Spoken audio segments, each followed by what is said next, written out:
Halo everyone, so di video kali ini itu aku akan membahas tentang suatu jurusan yang memiliki banyak hafalan. Ya. Jurusan kesehatan ya, bukan jurusan yang lain gitu. Tapi ini itu dipenuhi sama hafalan. Ya. Oke, jadi yang pertama itu jangan lupa untuk subscribe, like, comment, dan share, dan jangan lupa klik loncengnya ya supaya tidak ketinggalan video terbaru dari aku.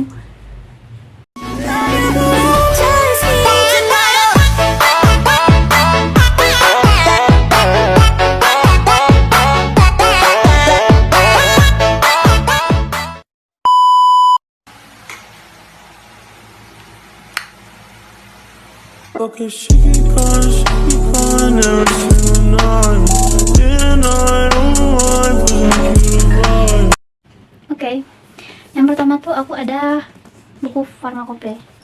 Ya, aku dari jurusan farmasi. Ya, yang pertama tuh aku menunjukkan buku farmakope. Yang aku punya edisi 3. Ini tuh ada edisi 4 sama 5 juga. Tapi yang aku punya edisi 3, dan ini lumayan tebal. Tapi edisi 4 tuh lebih tebal daripada ini ya. Jadi farmakope ini tuh nunjukin apa tuh namanya, monografi dari nama-nama obat. Oke teman-teman, seperti yang kalian lihat, misalnya nih ada nama obatnya Dapsonum. Oke, di sini tuh ada yang ini tuh rumus kimianya, ada BM-nya, dan ada kandungan tidak kurang dari itu. Pokoknya banyak lah hitungan terhadap itu. Terus pemberiannya juga ada, kelarutannya berapa ya. Terus ya bentar, nyelek HP ku guys. Kita sampai di situ. Di sini ada identifikasi A-nya, ini kayak apa ya, kita tuh mencari spektrum. Pokoknya banyak di sini tuh. Biasanya kalau aku praktek ini dilihat nih, ini dicatat ke buku jurnal. Terus ada petunjuk reaksinya, and zat asing lakukan kromatografi. Nggak tahu sini apa ya. Biasanya aku nyatat cuman rumus kimia, BM, pemerian, sama nama lain, nama resmi, terus khasiatnya sih guys. Biasanya ya guys ya. Jadi mohon dimaklumi ya teman-teman ya.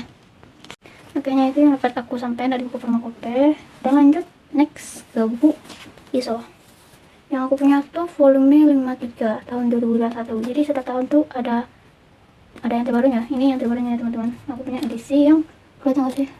Kelihatan aja ya. Ini edisi volume 53. Jadi kalau untuk tulisannya informasi spesialis obat Indonesia. Jadi kalian nyari kayak, mohon maaf HP saya sering nge-lag karena ini hanyalah HP kentang ya teman-teman. Mana ya? Ya ini kayak spesialis informasi spesialis obat Indonesia. Jadi isinya tuh kayak gini. Anda cek dan lihat ya teman-teman ya. Oke, karena aku nggak mau terlalu lama dengan buku ISO karena aku tuh kalau ke sekolah kayak nggak dipakai buku ISO yang ini. Jadi mereka makainya yang volume 52 yang sering ya. Tapi aku rekomendasiin belinya yang volume 52 1 sama 53. Kadang yang di 53 di volume 53 nggak ada, di volume 52 ada gitu. Begitu kan sebaliknya. Oke, next lanjut ke formulatorium medicamentorium selectrum. Nggak tahu sebetulnya apa, pokoknya ini buku PMS, singkatannya PMS ya teman-teman. Nanti yang itu kita mencari kayak isi, contohnya kayak gini ya. Aku ambil dulu jurnalku.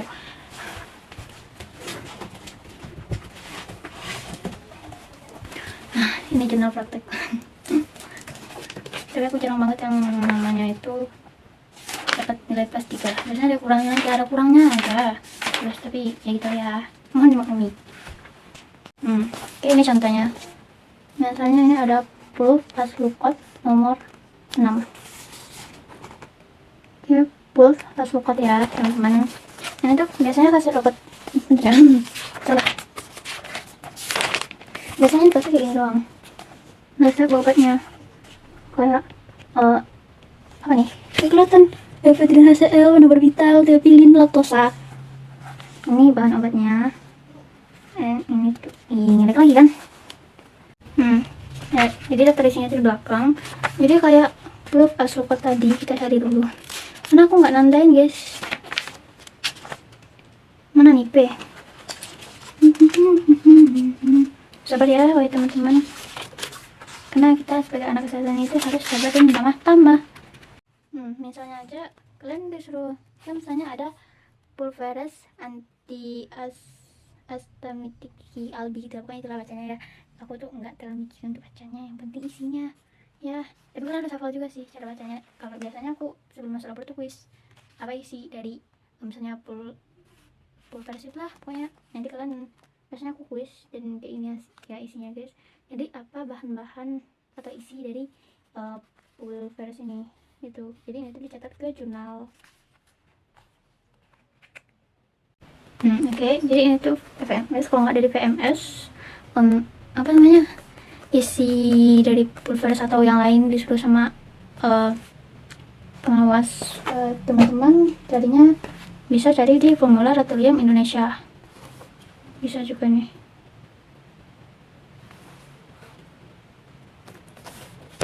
Ya teman-teman, jadi juga bisa dicari di sini, jadi sama ya. Ini apa ya bacanya? Pokoknya dulu ada singkatannya guys. Ya, formin. Ya nggak sih? Ya ini formin. Oh, kataku sih. Ini apa juga sih? Kalau nggak ada di buku Formular Laboratorium Indonesia, kalian bisa cari di Formular Laboratorium Nasional. Laboratorium. Maaf gak salah. Ini tuh sama kayak yang tadi. Ini tuh kayaknya ada banyak juga edisinya guys. Kayak ada edisi. Sama kayak Formakopi tadi ada edisinya guys. Tapi aku punya edisi 2. Kita lanjut ke buku ini, penting banget sih. Ini penting banget sih guys. Ya, buku teori dasar. Jadi sebelum kalian belajar, seharusnya ini sih yang aku review dulu ya teman-teman. Tapi aku yang paling atas dari dulu ini. Jadi Formakopi tadi yang paling atas. Jadi sebelum kita mempelajari resep obat, sebelum melakukan praktek obat atau misalnya ada responsi obat gitu, terus kita harus mempelajari ini dulu guys. Di sini aku punya yang jilid 1 untuk kelas 1 karena aku masih kelas 10 jurusan farmasi ya teman-teman. Jadi aku masih kelas 10, jadi mohon maaf kalau ada kakak yang lebih tua daripada saya yang nonton video ini. Jadi kalau ada kesalahan saya mohon maaf pak, karena mungkin kakaknya lebih berpengalaman daripada aku cuma pengen sharing aja. Terus bahan cair obat ya teman-teman, terus syarat-syarat kapsul, terus pokoknya ada cara penyimpanan juga di sini. Jadi kalian harus punya ini sebelum melakukan praktik bahan obat ya. 2, 3, 4, 5, 6. Buku ke-7 ada buku farmakologi. Ini biasanya aku belajar untuk spesialit. Di sini itu kita mempelajari kayak misalnya antitusif, anti apa pokoknya apa obatnya gitu. Antibiotik itu apa obatnya gitu. Oke, misalnya antibiotik. Kelihatan gak sih? Kelihatan aja lah dulu ya. Udah capek, aku pengen tunggu. Tapi aku ada jadi ini lah. Terus di sini tuh juga ada nama generik, nama dagang, dan sediaan terus pabriknya. Kita tuh harus hafal ini semuanya guys. Harus hafal semua nama generik dan nama dagangnya.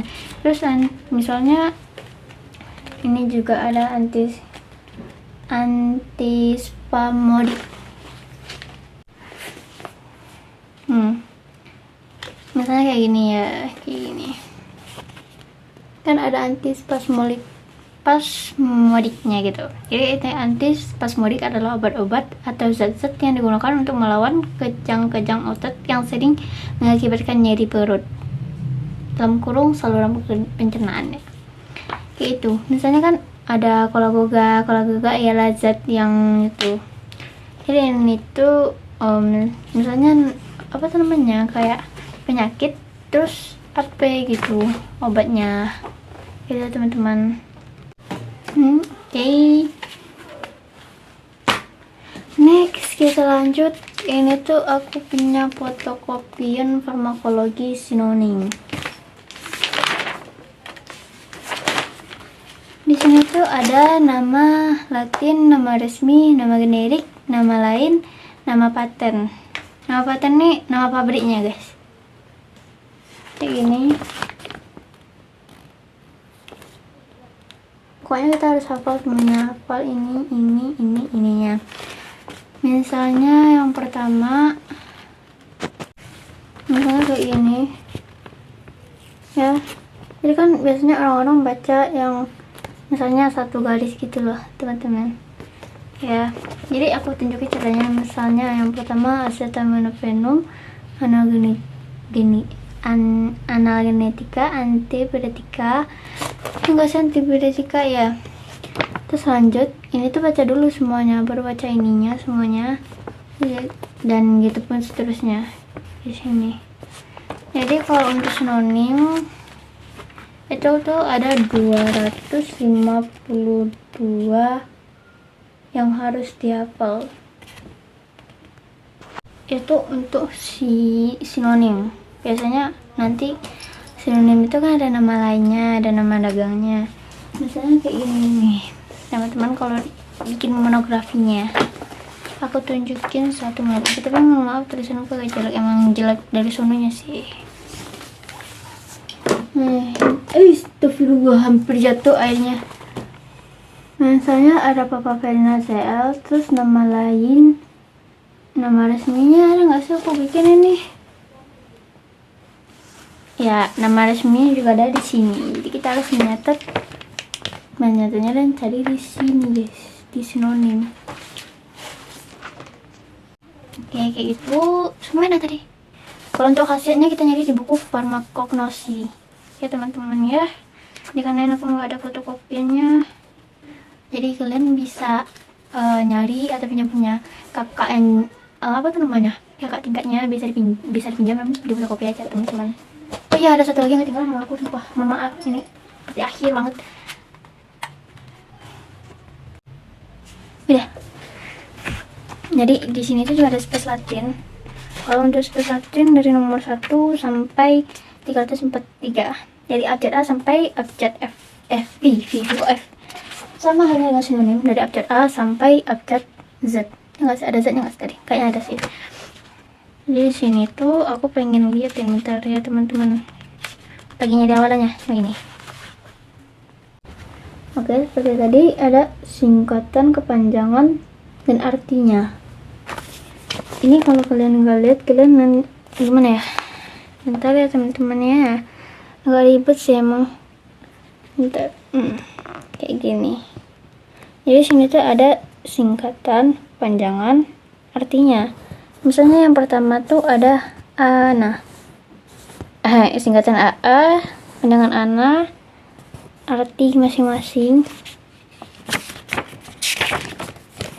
Dan sampai sini guys, akan dihafal.